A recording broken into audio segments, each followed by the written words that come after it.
look, if you have two states of being, inequality and equality, my position is that equality is universally liberating. There are really negative social consequences to inequality. Like, you can take a look at this, the evidence of it is pretty clear all about the place. Ask yourself, on average, are men happier in more patriarchal countries than they are in less patriarchal countries?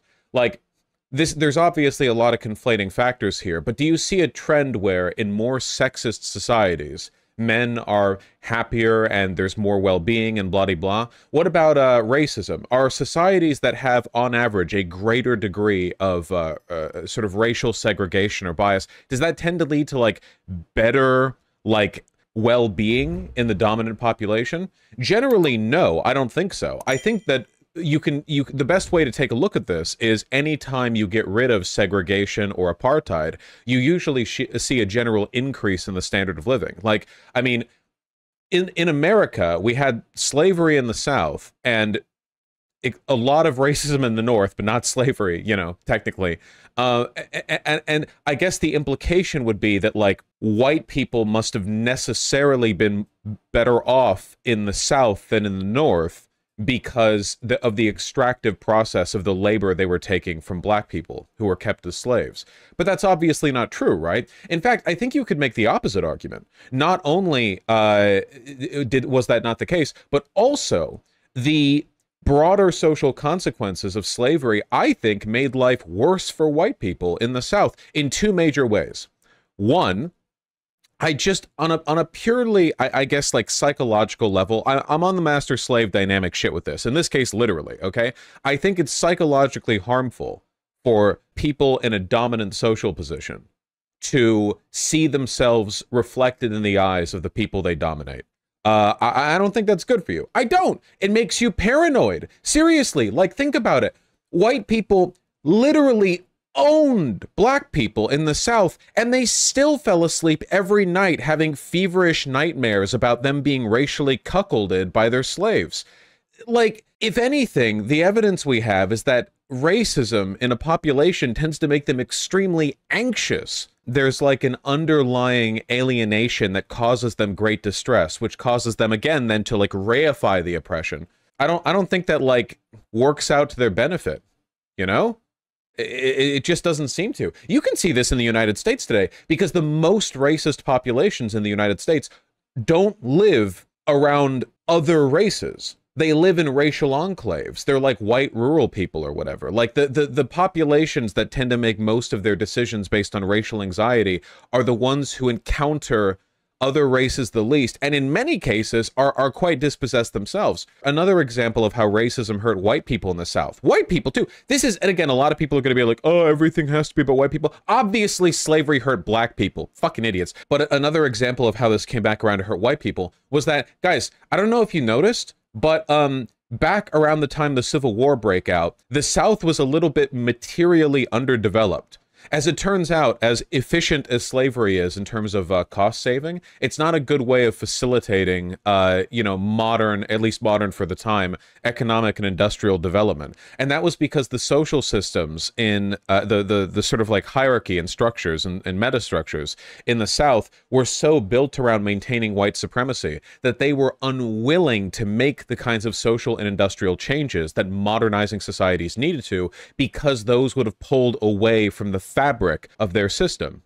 They were more interested in preserving white supremacy than they were in the well-being of the southern states, which is evidenced by the fact that they went to war with the Union. That is how irrational slavery made southern whites. They thought, damn, we are so irrationally committed to defending slavery that we will secede and war with our larger, more populous, more industrially developed United States. It was not in their material interest, but racism convinced them that it was. Another great example. Why so many times have business owners and politicians been successful in convincing poor white people that the real threat to their paycheck isn't their bosses, but rather Mexicans or Chinese, you know, or Italians or Irish or Mexicans again? How many times has that happened? Again, it is in the material interest of the white working class to adopt economically populist positions. But they're convinced instead, through racism, that the real thing they have to fear is brown people who have even less than they do. I think these are excellent examples of how the average white person is hurt by racism. Now, I say average because, of course, racism is in this case being used as a legitimizing mechanism for a pre-existing hierarchy. And there are people at the top of that hierarchy who benefit enormously from using these systems to keep people on their side, right? First of all, even if that makes them very wealthy, I think you can take a look at like the billionaires of today, and it's pretty clear that having a bunch of money and power doesn't actually make you happy. I know that's kind of like an esoteric take, but there's a reason why people joke about taking the money away from billionaires for their own good. You know what I mean? Like, I don't think it's to their benefit. Like, I think that I think that systems tend to defend systems. Like, the purpose of any system is to reproduce itself. So naturally, no matter what system you arrive at, pharaohs, kings, liberal democracy, fascism, the first priority of that system is to make itself permanent to the best that it can. That doesn't necessarily mean it's better for people, you know. Stable systems are not necessarily ones in which people are well off. A good example of this would be like dictatorships, you know. Dictatorships, if handled well, absent outside threats, are capable of being very stable systems. Not all dictatorships are fascist, after all. Fascism is deliberately irrational. But you can have a rational dictator. Totally possible. Most societies throughout history have effectively been dictatorships, or at least their era's version of one. I mean, monarchy, emperor, whatever. You know, not much in the way of democracy the further back you go in time. And hell, even today. But, like, that doesn't necessarily... Like, the stability doesn't necessarily mean people are happier, right? I really take issue with this, because, on one hand, people need to understand the difference between being privileged within a system and benefiting from the existence of that system. Men inarguably benefit from their position in a patriarchal system over women. That's a privilege within the system. But that doesn't mean they benefit relative to equality, right? So I don't like saying men benefit from patriarchy, because if the absence of patriarchy would make men better off, which I hope you believe, because otherwise you are literally agreeing with the people saying that feminism hurts men. That is the position you're taking if you disagree with that. Like, unambiguously, if you disagree with what I'm saying here, then when racists say anti-racism means anti-white, you agree with them. And when misogynists say feminism wants to hurt men, you agree with them. And I hope you don't. So, you know... I assume this was like a basic, you know, a basic position. During the Jim Crow era, black people couldn't get a lot of jobs that white people could get. I know, this is the first time you're hearing this. But following the passing of the Civil Rights Act and, you know, all the changes that followed, black people started to be able to get more jobs that were previously held only by white people. Now, the question is, did this hurt white people? I don't think it did, guys. I don't think it did. I think the reason it didn't is because the availability of jobs isn't this like permanent, unchanging, zero-sum game kind of dynamic. It's a flexible metric in a market that's always changing, you know? The implication of this would be, I feel, that if, you know, lives of men would get worse if women are allowed to work. Is that true?